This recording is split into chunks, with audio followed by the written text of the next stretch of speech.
I'm Retha. I'm a full-time mum, being married to a wonderful husband. I'm 47 years old and being diagnosed with breast cancer in 2016 when I was 40 years old. I don't think you can put yourself on the other side if it's not you. It's just this big word that all of a sudden gets real and you don't know where are you going to start. So I remember the doctor was explaining all this stuff to me, but I've only heard cancer. That's all I've heard.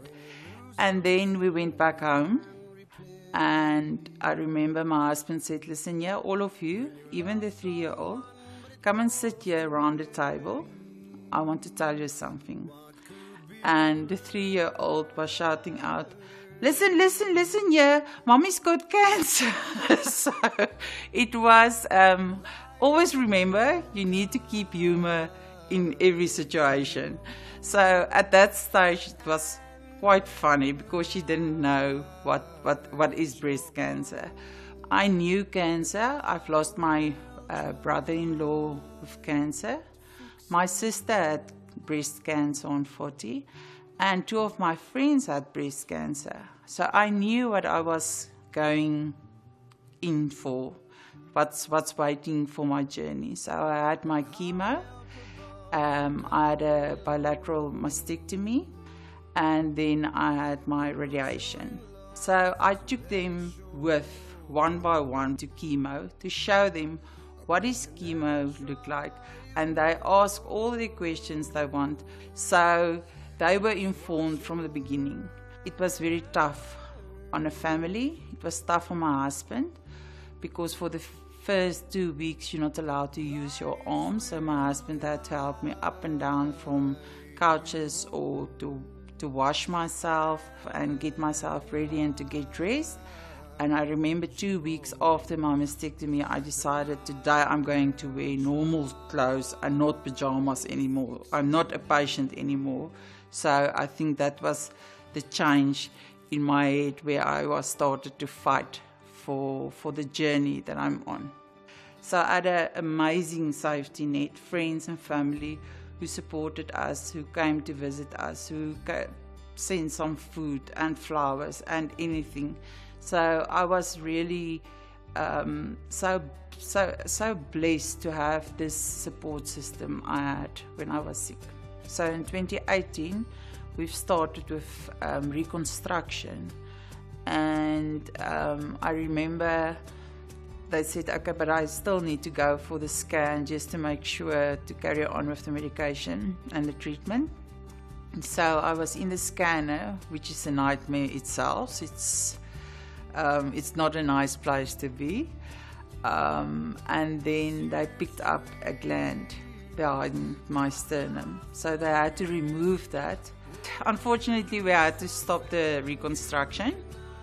So next time when you go to Mauritius, I'm not the one with the perky boobs, but I did realize that life is more than just perky boobs. I'm still here, and it doesn't define me. For a woman, it's quite tough to lose your hair and to have a mastectomy, but I think you must get your head in the ball game and in the journey, and it's what you make from it. And I think if you use humor, it makes it much lighter for yourself.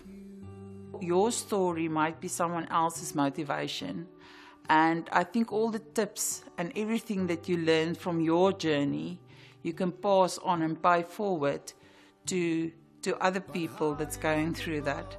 So that's where I decided to start an NGO, and it was something close to my heart to make a difference, because I realized this is something that comes on my journey and I can't just leave it here. I need to do something with this. So we've started Betty Bandana, and my roommate of university started to put pictures to my words, because I kept diary the whole time when I was sick, and I wrote down all the quotes that meant something at that stage for me. So she started to drawing pictures to that. So we've started with a calendar with pictures and quotes on it. And then we've registered the NGO. And it's just amazing to have a purpose and to make a difference and to pay forward something that I've learned from my journey, not just me, but also my friends and my kids. The treatment I'm on now is amazing. That's what we can see on the scans as well. The cancer is not that active, and I'm very happy to be on the new treatment that I'm on now. It's working very good. Even the surgeons and my oncologist cannot believe that it's having this big impact on the cancer itself. Cancer doesn't choose rich or poor, pretty, thin or thick. It's just there, and you must deal with it, and it's your journey, but you can never compare the journey. It's okay to be not okay sometimes, and it's okay to be sad some days and sometimes, and stay in your bed and feel sorry for yourself and lick your wounds. But then you must fill up your tank with positive energy, with positive people. I'm still here, and I still need to make a life out of this, and I still need to make a difference for my loved ones, for my husband, for my kids, and for all my friends.